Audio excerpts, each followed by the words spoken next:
మళ్ళీ మధ్యలో గ్యాప్ తీసుకున్నారా మూవీస్కి రాకుండా?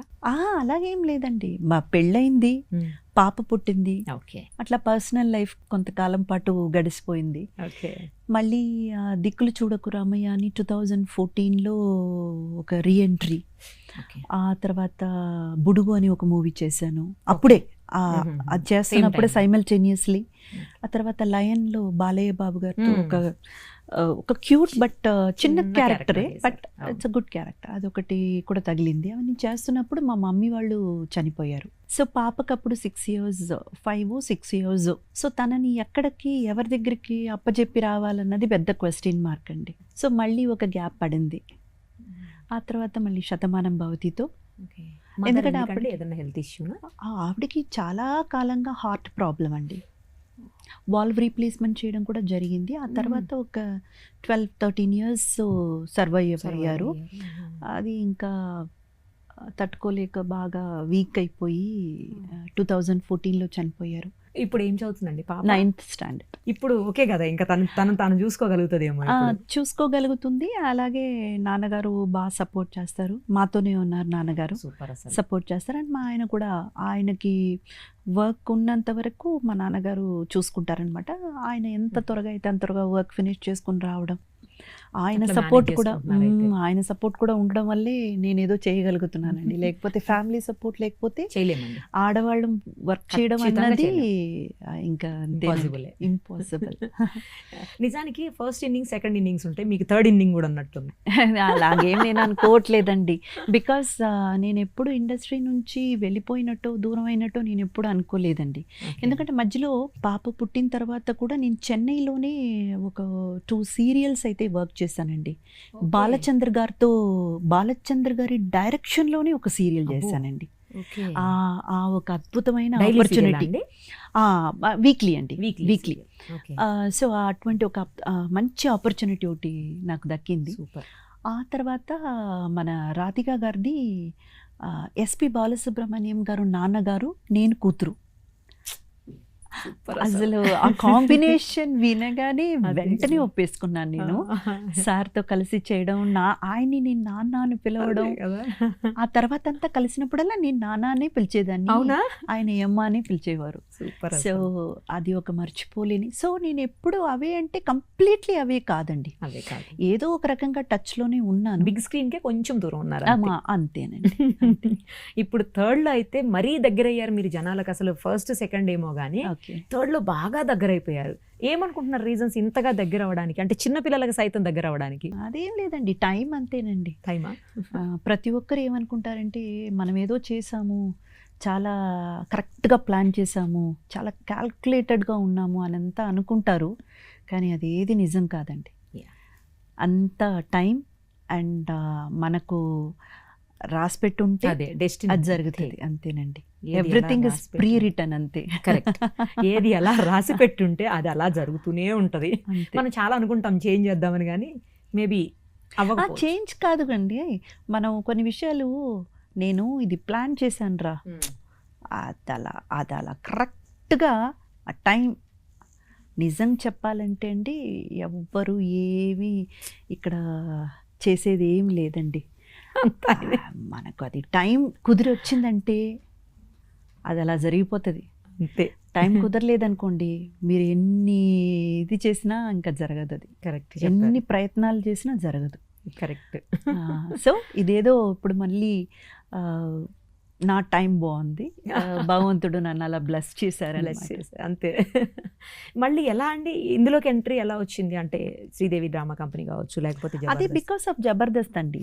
ఓకే, మీరు అప్పుడప్పుడు వచ్చారు కదా జబర్దస్త్ లో? అంటే అప్పుడప్పుడే కాదండి, అది రోజా గారికి ఏదో ఒక చిన్న హెల్త్ ప్రాబ్లం వచ్చి ఆవిడ ఒక 1 month రెస్ట్ తీసుకోవాలని డాక్టర్ చెప్పడం వల్ల రాలేదు. 1 month అండి, 1 month రాలేదు. అప్పుడు కూడా వాళ్ళు జబర్దస్త్ టీం నన్నేదో పర్మనెంట్గా పెట్టాలని కాదండి, ఫస్ట్ వాళ్ళు పిలిచింది ఒక 1 day వర్క్, అంటే 1 dayలో 2 episodes చేస్తారు. ఓకే. సో ఆ 2 episodsకి నన్ను పిలిచారు. అది ఆడియన్స్ రిసీవ్ చేసుకోవడం మంచిగా రిసీవ్ చేసుకున్నారు అండ్ ఛానల్ కూడా చాలా హ్యాపీగా ఫీల్ అయ్యారు కాబట్టి అలా 1 month కూడా నేనే కంటిన్యూ అవ్వడం జరిగింది. Okay okay. ఇంకా ఆ తర్వాత ఇప్పుడు పర్మనెంట్ అయిపోయారు మాకు. అవునండి, అలా జరిగింది. అలా జరిగిపోయింది. అలా జరిగిపోయింది. జబర్దస్త్లోకి అలా ఎంట్రీ అయిపోయారు, పర్మనెంట్ అయిపోయారు మా కోసం, ప్రేక్షకుల కోసం, మీ అభిమానుల కోసం. ఎందుకండి, నేను సంపాదిస్తున్నాను కదా నా కోసం కూడా. కానీ చాలా ఎంత బాగా చెప్పారు. అంతే కదండి, ప్రేక్షకుల కోసం, వీళ్ళ కోసం, వాళ్ళ కోసం అంతా ఎందుకండి, అభిమానించే వాళ్ళ కోసం. అంటే మనకు అభిమానించే వాళ్ళు అక్కడ ఉంటే బాగుండు అని అనిపిస్తుంది. మీరు చెప్పింది కూడా పర్ఫెక్ట్. అభిమానించే వాళ్ళ వల్ల నా కోసం, ఎందుకంటే వాళ్ళు అభిమానిస్తున్నారు కాబట్టి ఈరోజు నేను చేయగలుగుతున్నాను. కరెక్ట్ అండి. So it is again profit and plus for me only. ఇప్పుడు ఇక్కడ అప్పుడప్పుడు రావడం వల్ల శ్రీదేవి డ్రామా కంపెనీకి వెళ్ళారా? కాదండి, ఇక్కడ నేను ఫస్ట్ జబర్దస్త్లో ఆవిడ ఒక 1 month గ్యాప్ అప్పుడు చేశాను కదండి. చేయగానే ఛానల్ పీపుల్ ఇటు మల్లెమాల వాళ్ళు ఆఫీస్లో కూడా చాలా హ్యాపీ అండ్ అప్పుడు శ్రీదేవి డ్రామా కంపెనీ ఆల్రెడీ జరుగుతుంది, ఆల్రెడీ నడుస్తున్న షో అది. దానికి పర్మనెంట్గా ఒక జడ్జ్ కావాలని ఒక నిర్ణయం తీసుకున్నారు మేనేజ్మెంట్. ఓకే. అలా నిర్ణయం తీసుకున్నప్పుడు దే ఫెల్ట్ దట్ నేనైతే బాగుంటుంది, ఒక పర్మనెంట్ జడ్జ్ కావాలి. అది ఎలాగంటే ఇంతవరకు ఒక రకంగా వచ్చింది, ఇక ముందు వెళ్ళినప్పుడు ఒక చిన్న మార్పు తీసుకురావాలని వాళ్ళ ఆలోచన. సో ఆ టైంలో కరెక్ట్గా నేను సెట్ అవుతానని వాళ్ళు అనుకోవడం వల్ల దాంట్లో చేయడం జరిగింది. ఓకే. ఇప్పుడు ఇంకా శ్రీదేవి డ్రామా కంపెనీకి రారా మీరు? ఇంకా అంటే ఆల్రెడీ టీవీలో 2 shows చేస్తున్నాను కదండి జడ్జ్గా. మళ్ళీ 3rd show కూడా నేనే జడ్జ్ అయితే మరి ఆడియన్స్కి బోర్ కొడుతుంది. ఎక్కడ చూసినా ఈవిడే జడ్జ్మెంట్ సీట్లో కూర్చుంటున్నారని వాళ్ళకి కూడా ఒక వెరైటీ కావాలి కదండి. ఏమో మీరే ఉంటే బాగుండనే కామెంట్స్ కూడా వినపడుతున్నాయి. మరి వాళ్ళకేం చెప్తారు? అలా మనం అలాంటి కామెంట్స్ వస్తున్నప్పుడే మనం ఆగిపోవడం మనకు మర్యాద అండి. ఎందుకంటే మళ్ళీ చిచ్చి అనిపించుకొని దాని నుంచి బయటకు వచ్చాం అనుకోండి, అంతకంటే దరిద్రం ఇంకొకటి లేదు. సో ఇది బెటర్ అండి. ఏది బాగా అనిపించిందండి? శ్రీదేవి డ్రామా కంపెనీలో చేయటం బాగా అనిపించిందా, జబర్దస్త్లో చేయటం బాగా అనిపించిందా? ఈరోజు మనం వర్క్కి వెళ్తున్నామంటే ఆ ఇచ్చిన వర్క్ మనకి ఎవరైతే నమ్మకంతో ఇచ్చారో వాళ్ళు హ్యాపీగా ఫీల్ అవ్వాలి, మనము హ్యాపీగా చేయాలి, అంతవరకేనండి. ఇంకా మళ్ళీ దాని గురించి ఆలోచించే మైండ్ సెట్ అయితే నాకు లేదు. చేసే వర్క్ కంప్లీట్గా 100% సాటిస్ఫాక్షన్తో మనం చేయాలి. అది ఎక్కడ చేసినా సరే, మీరు ఈ షో కాదు రేపు 2 నుంచి తీసేసి నాకు వేరే షో ఇచ్చినా అక్కడికి వెళ్ళినా ఐల్ బీ 100% అండి. అంతే. ఇప్పుడు కొన్ని మిక్స్డ్ కామెంట్స్ వినిపిస్తున్నాయండి. ఈ మధ్యకాలంలో జబర్దస్త్ రేటింగ్ తగ్గిపోయిందని కొంతమంది, లేదు ఇప్పుడే బాగుంది షో అని. ఎందుకంటే రీజన్స్ ఏంటంటే కొంచెం బాడీ షేమింగ్ గురించి రకరకాలుగా కొన్ని అక్కడ స్కిట్స్లో జరిగే వాటి కోసం మరి ఎందుకో తెలియదు, అడల్ట్ కంటెంట్ అనో సంథింగ్ తగ్గిపోయింది రేటింగ్ అని. కొంతమంది ఏమో లేదు ఇంద్రజా గారు వచ్చిన తర్వాతే బాగుంది అని కొంతమంది. రియల్లీ సో యాక్చువల్గా చెప్పాలంటే ఇప్పుడు ఇందులో 2 questions ఉన్నాయండి. నేను ఫస్ట్ రేటింగ్ గురించి చెప్తాను మీకు. ఇప్పుడు జబర్దస్త్ 2013లో స్టార్ట్ చేశారండి. ఆల్మోస్ట్ చూడండి ఇప్పుడు 9 years కంప్లీట్ చేసుకుని 10th yearలోకి వచ్చింది. ఇంతవరకు అండి టెలివిజన్ హిస్టరీలో ఒక కామెడీ షో, ఇన్నేళ్ళు నడిచిన కామెడీ షో నాకు తెలిసినంత వరకు జబర్దస్త్ ఒక్కటి. అందులో మళ్ళీ 2014-15 నుంచి ఎక్స్ట్రా జబర్దస్త్ కూడా నడుస్తుంది, స్టార్ట్ అయి నడుస్తుంది. సో మీరు ఆలోచించండి, టీఆర్పీ రేటింగ్స్ ఇవన్నీ పక్కన పెట్టేసేయండి, ఇది ఎంత పెద్ద విషయం అండి. చాలా గర్వంగా, చాలా గొప్పగా మన తెలుగు వాళ్ళందరూ చెప్పుకోవాల్సిన విషయం అండి. అంటే ఒక్క మేమే కాదు, అక్కడ పనిచేస్తున్నామన్నందువల్ల మేం కాదు, మన తెలుగు వాళ్ళు గొప్పగా చెప్పుకోవాల్సిన విషయం. బికాజ్ మన ఇండియాకు సంబంధించిన వరకు కూడా ఇటుపక్క మీరు రీజనల్ లాంగ్వేజెస్ తీసుకోండి, నేషనల్ లాంగ్వేజెస్ తీసుకోండి, ఎక్కడ కూడా ఇన్నేళ్లుగా జరిగిన ఒక కామెడీ షో అన్నది లేదు. So we are very proud of it అండి. ఇంకా టీఆర్పీ సంగతికి వస్తే ఎప్పటికప్పుడు మనకు మార్పులు అనేది వస్తూ ఉంటుందండి. ఆ మార్పులకి సంబంధించి మనం అప్గ్రేడ్ అవ్వడం అండ్ ఆడియన్స్ కూడా దానికి అప్డేట్ అవుతూ రావడం, ఇవన్నీ జరుగుతూ ఉంటాయండి, సైమల్టేనియస్లీ జరుగుతూ ఉంటాయి. సో అప్ అండ్ డౌన్ అన్నది మన ఇండస్ట్రీలో, ఎస్పెషల్లీ మా ఇండస్ట్రీలో చాలా సహజం. అది మనం అలా చూడాలి గానీ ఇది రేటింగ్స్‌కి సంబంధించిందో, వేరే దానికి సంబంధించిందో అయితే కాదండి. అంటే కొంతమంది వెళ్ళిపోయినప్పుడు ఇంతకు ముందు కూడా ఇలాంటి ఒక చర్చ వచ్చింది. అప్పుడు కొంతమంది టీమ్ లీడర్స్ వెళ్ళిపోయారు, కొత్త వాళ్ళు వచ్చారు. అప్పుడు మళ్ళీ ఒక చిన్న ఒక కైండ్ ఆఫ్ ఒక టాక్ అయితే వచ్చింది. ఆ తర్వాత మళ్ళీ ఒక ఫ్రెష్ లుక్ వచ్చింది. ఇది జరుగుతూనే ఉంటుందండి. ఇది ఈ షో కని కాదు, ఏ షో అయినా కానీ మీకు ఇలాంటి విషయాలు కొంచెం అప్పుడప్పుడు అలా యూనో అది ఉంటుందండి. కానీ ఇది ఏమాత్రం నిజం కాదు. బికాస్ జబర్దస్త్ ఇప్పుడు కూడా ప్రతి ఒక్కరు చాలా ఇష్టపడి చూసే ఒక షో.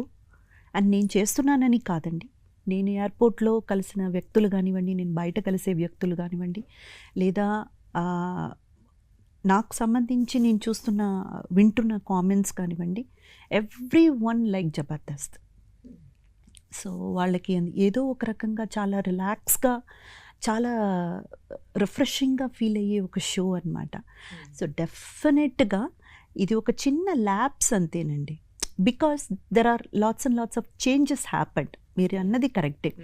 ముందు ఉన్న టీమ్ లీడర్స్లో ఇప్పుడు ఒక లేదండి, ఎవరు లేరని కాదు. ఇప్పుడు ఎవరో ఒక 2-3 లేరు. తర్వాత మళ్ళీ వాళ్ళే ఒక గ్యాప్ తీసుకుని వస్తారా, లేకపోతే మళ్ళీ ఫ్రెషర్స్ వస్తారా, ఇవన్నీ జరుగుతున్నాయి కాబట్టి అలా అనిపిస్తుంది. బట్ డెఫినెట్గా షో అయితే మాత్రం ఇంకా ఇంకా బెటర్గా ఫ్రెష్ లుక్తో ఆడియన్స్కి వెళ్తుంది. అది మాత్రం ఖచ్చితంగా చెప్పగలనండి. తప్పకుండా చాలా త్వరలోనే అందరూ చాలా బాగుంది, చాలా న్యూ లుక్ అనిపిస్తుంది, చాలా బాగుంది అనేసి అదొకటి. రెండోది ఏంటంటే అండి, ఇట్స్ లైక్ జబర్దస్త్ అనేది ఇట్స్ ఒక కామెడీ షోస్కి ఒక మదర్ లాంటిదండి. బికాస్ దీన్ని చూసి ఒక ఇన్స్పిరేషన్గా తీసుకొని వచ్చిన షోసే ఇప్పుడు మిగతా ఛానల్స్లో రన్ అవుతుంది, అంతే కదండి. So first ever show for only comedy skits మీద అంటే మన షోని. దీన్ని స్ఫూర్తిగా తీసుకుని దాని మీద కొంచెం వర్క్ అంతా చేసి రావడమే మిగతా ఛానల్స్లో రన్ అవుతుంది ఇప్పుడు కూడా. సో అలా ఉన్నప్పుడు మనకు ఏమవుతుందంటే అండి, కొన్నిసార్లు ఈ వర్డ్ స్ప్రెడ్ అంటారు కదండి. అంటే ఒక విషయాన్ని బాలేదని అలా స్ప్రెడ్ చేశారనుకోండి, బాలేదేమో అన్న ఒక ఫీల్ కలుగుతుంది కదా. నాకు సంబంధించి అదే అనుకుంటానండి. ఎందుకంటే it's kind of spread, word spread అంతే. అది నాది అయిపోయిందిరా, దాని పని అయిపోయిందిరా, ఇది ఈ ఒక్క షో కాదండి, మామూలుగా చెప్తున్నాను. ఊరికే చెప్పేయడం అండి. అది ఒక 10 మంది చెప్పేటప్పటికి 100 మంది, 100 మంది చెప్పేటప్పటికి 1000 మంది. అసలు వాళ్ళు ఆ షో చూస్తున్నారా, నిజంగా చూసి చెప్తున్నారా, అవన్నీ కూడా మనకు తెలియదు కదా. సో అది కాదండి, చూసేవాళ్ళైతే ఆ వ్యూవర్షిప్ అయితే తగ్గలేదు. చూసేవాళ్ళు చూస్తున్నారు. అండ్ డెఫినెట్గా ఒక ఫ్రెష్ లుక్తో తప్పకుండా అంటే ఇంకా కూడా అందరు ఎంజాయ్ చేసే విధంగా అయితే షో మారబోతోంది. షో మారుతూనే ఉంది. సో అది చాలా ఎంజాయ్ చేస్తారు ఆడియన్స్. నాకైతే ఆ నమ్మకం ఉందండి. మిక్స్డ్ టాక్లో మీరు వచ్చిన తర్వాతనే అసలు రేటింగ్ పెరిగిందని కూడా కొంతమంది. అబ్బో అదంతా ఏం లేదండి. ఒక్క విషయం చెప్తానండి, స్కిట్ బాగుంటే ఎవ్వరొచ్చి అక్కడ కూర్చున్నా దాని గురించి అసలు ఆడియన్స్ పట్టించుకోరండి. అంటే ఒక్కటేంటంటే అండి, యాజ్ అ జడ్జ్గా నా పని ఏమిటని నేను అనుకోవడం అంటే, అటు టీమ్ లీడర్స్కి, ఆ టీంలో పనిచేస్తున్న ఆర్టిస్ట్కి మనం వేసే పంచులు, మనం చేసేటువంటి ఈ కామెడీ ఆవిడ అర్థం చేసుకోగలదు, ఆవిడికి అంత కమాండ్ భాష మీద ఉంది అన్న ఆ నమ్మకాన్ని ఇవ్వడం. ఇటు ఆడియన్స్కి ఈ చోట మనం నవ్వాం, ఆవిడ కూడా నవ్వింది అని కనెక్ట్ అవ్వడం. సో యాజ్ అ జడ్జ్గా నా పని ఏంటంటే అండి, టీమ్ లీడర్స్కి, టీమ్ మెంబర్స్కి ఒక భరోసా ఇవ్వడం, దట్ మీరేదో చేస్తున్నారు, అది నాకు అర్థమవుతుంది. అండ్ అర్థమై నేను నవ్వుతున్నాను, నేను ఎంత అర్థం చేసుకుని నవ్వుతున్నానో సేమ్ వే ఆడియన్స్ కూడా నవ్వుతున్నారని. So it's a bridging between the audience and the team leader అండి. సో ఇది నేను అర్థం చేసుకున్నాను. So that is the only one point అండి. అండ్ ఇంతకుముందు మీరు చెప్పినట్టు ఈ బాడీ షేమింగ్ గురించి ఇది చాలా చోట నేను వింటూనే ఉన్నానండి. జబర్దస్త్లో బాడీ షేమింగ్ చేస్తున్నారు, లేదా ఏ కామెడీ షో తీసుకున్న దాంట్లో బాడీ షేమింగ్ చేస్తున్నారు, అలాంటి డైలాగ్స్ చెప్తున్నారు అని చెప్పేసి. అడల్ట్ కంటెంట్ వస్తుంది ఇట్లా. అది అంత నాకైతే తెలియదండి. ఎందుకంటే చేస్తున్న వాళ్ళందరూ అడల్టే కదండి, ఎవరు జూనియర్స్ పిల్లలు కాదు కదండి, అడల్టే చేస్తున్నారు. కానీ అది మితమించిపోకుండా ఒక గీత గీసుకుని దాంట్ లోపల ఉన్నంత వరకు అయితే ఏం ప్రాబ్లం లేదండి. అది ఎప్పుడో ఒక్కసారి అటు ఇటు అలా ఒక లైన్ అటు వెళ్ళి మళ్ళీ వచ్చేయడం, మళ్ళీ సెటిల్ అయిపోవడం. ఎందుకంటే దాన్ని మానిటర్ చేయడానికి మేనేజ్మెంట్ ఉన్నారు, మేనేజ్మెంట్లో ఒక టీం ఉంది, ఆ తర్వాత ఛానల్ ఉన్నారు. వీళ్ళందరినీ దాటుకుని ఏ ఒక్క విషయమైనా ఆడియన్స్కి వస్తుంది. సో వాళ్ళందరూ కూడా చూసి దిస్ ఇస్ ఓకే అని అనుకుంటేనే తీసుకొస్తున్నారండి. కానీ ఇక్కడ బాడీ షేమింగ్ అన్న దాని మీద ఏమవుతుందంటే అండి, అక్కడ వచ్చి నిలబడే ఆ క్యారెక్టర్స్ ఉన్నారు కదండి, అంటే ఎవరి మీద అయితే ఆ బాడీ షేమింగ్ పంచెస్ వేస్తున్నారు అనేసి అనుకుంటున్నారు, ఆ పర్సన్స్ ఇది నా కళ్ళతో నేనే చూశాను, ఇంకొక 4 పంచ్ చెయ్యన్నా అని అడిగి మరీ తీసుకుని వేయించుకునేవాళ్ళు. ఎందుకంటే ఆ 4 పంచులు పడే వరకు వాళ్ళ మీద లైమ్ లైట్ ఉంటుంది కదా అని. మీకు అర్థమవుతుందండి. ఓకే. అక్కడ వచ్చేవాళ్ళు, నిలబడేవాళ్ళు ఎవ్వరూ కూడా ఏవి తెలియకుండా ఏదో కృంగిపోయి చాలా ఇష్టం లేకుండా ఫీల్ అయిపోయి బాధ అంత లేదండి. అవునా? వాళ్ళు అందరికీ కూడా ఇది కామెడీ, మనం చేస్తున్నది కామెడీ స్కిట్, ఇందులో అసలు దీంట్లో మనం పెద్దగా ఫీల్ అవ్వాల్సింది ఏమీ లేదు అని, ఇంకొక 4 పంచులు వెయ్యన్నా, నేను కనబడతాను కదన్నా, పర్లేదండి మీరు వేయండి, దాని గురించి ఏం లేదండి, ఇలా చెప్పేవాళ్లే తప్ప.